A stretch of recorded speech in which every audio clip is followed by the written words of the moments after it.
నల్గొండ జిల్లాలోని నాగార్జున సాగర్ నియోజకవర్గంలో రెండు రాష్ట్రాల మధ్య జల వివాదం నెలకొంది. గత రాత్రి 10 గంటల 30 నిమిషాల తర్వాత ఉదయం వరకు పెద్ద ఎత్తున టెన్షన్ వాతావరణం నెలకొంది.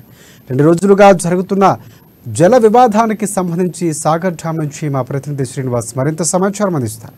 రెండు తెలుగు రాష్ట్రాల మధ్య జల వివాదంగా చెప్పుకోవచ్చు. ఇటు తెలంగాణ అయితేనేమి, ఇటు ఆంధ్ర సంబంధించినటువంటి బార్డర్ అయినటువంటి నాగార్జున సాగర్ డ్యామ్ దగ్గర రాత్రి నుండి నేడు ఉదయం వరకు పెద్ద ఎత్తున ఆందోళన చేసినటువంటి అధికారులు, వారితో పాటు పోలీసు ఉన్నతాధికారులే ఈ బ్యారేజ్ మీదకి రావడం ఒక విచిత్రకరమైన పరిస్థితి. తెలంగాణలో ఎన్నికలకు సంబంధించినటువంటి అడావుడి ఉండటంతో ఇక్కడ ఉన్నటువంటి పోలీస్ సిబ్బంది కూడా కొంత మేరకు ఇక్కడ పెద్ద ఎత్తున లేకపోవడం కూడా పెద్ద చర్చనీయాంశం అనేది జరిగింది. ఇప్పుడు ఓవరాల్గా చూసినట్లయితే తెలంగాణకు సంబంధించినటువంటి అధికారులు, ఆంధ్ర అధికారులకు సంబంధించినటువంటి అధికారులు కలిసి వాటర్ రిలీజ్ చేయాల్సిన పరిస్థితి ఉండేది. కానీ ఇక్కడ తెలంగాణ ప్రభుత్వంతో ఎలాంటి చర్చలు జరపకుండానే 2000 క్యూసెక్ల వాటర్ని రిలీజ్ చేశారు రైట్ కెనాల్కు. దీనికి సంబంధించినటువంటి ఆంధ్రాకు పోతున్నటువంటి ఈ రైట్ కెనాల్కి సంబంధించిన వాటరు ఎలాంటి ఒప్పందాలకు విరుద్ధంగా చేసినట్లు అనేది తెలంగాణ సంబంధించినటువంటి అనేక మేధావులు చెప్తున్నారు.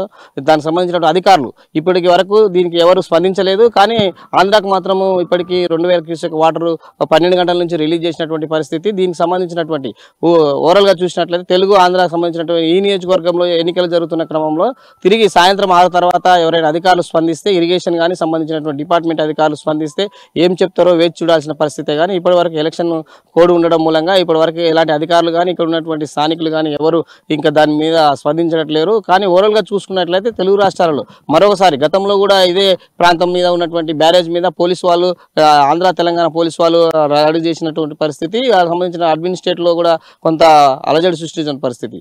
ఓవరాల్గా చూసుకున్నట్లయితే తెలుగు రాష్ట్రాలలో ఒప్పందం ప్రకారం రిలీజ్ చేయాల్సినటువంటి వాటాలను ఎవరికి తెలియకుండా ఏకపక్షంగాను ఆంధ్రాకు సంబంధించినటువంటి ఇంజనీరు స్వయంగా వచ్చి ఓపెన్ చేసి 2000 క్యూసెక్లను విడుదల చేయడం ఇది కరెక్ట్ కాదంటూ తెలంగాణకు సంబంధించినటువంటి అనేక అధికారులు చెప్తున్నారు. కానీ దీన్ని ధృవీకరించడానికి ఇప్పటి వరకు ఎవరు ముందుకు రాలేదు. ఎలక్షన్ సంబంధించినటువంటి డ్యూటీలో ఉన్నారు కాబట్టి ఇక్కడ ఎలాంటి స్పందించినటువంటి పరిస్థితి అధికారులు. ఓవరాల్గా చూసుకున్నట్లయితే తెలుగు రాష్ట్రాల్లో జల వివాదం చెప్పుకోవచ్చు. కానీ ఏదైనా ఒప్పందం ప్రకారం చేయాల్సిన వాటర్ వివాదాన్ని ఇప్పటి వరకు ఎవరు కొలికి తీసుకురాలేకపోతున్నారు. ఇది ఇక్కడ ఉన్నటువంటి సాగర్ నియోజకవర్గంలో ఉన్నటువంటి తాజా పరిస్థితి. ఏది ఏమైనప్పటికీ తెలుగు రాష్ట్రాల ఒప్పందం ప్రకారం చేయాల్సినటువంటి వాటర్ రిలీజ్ కాలేదనేదే వాదన. Over to studio.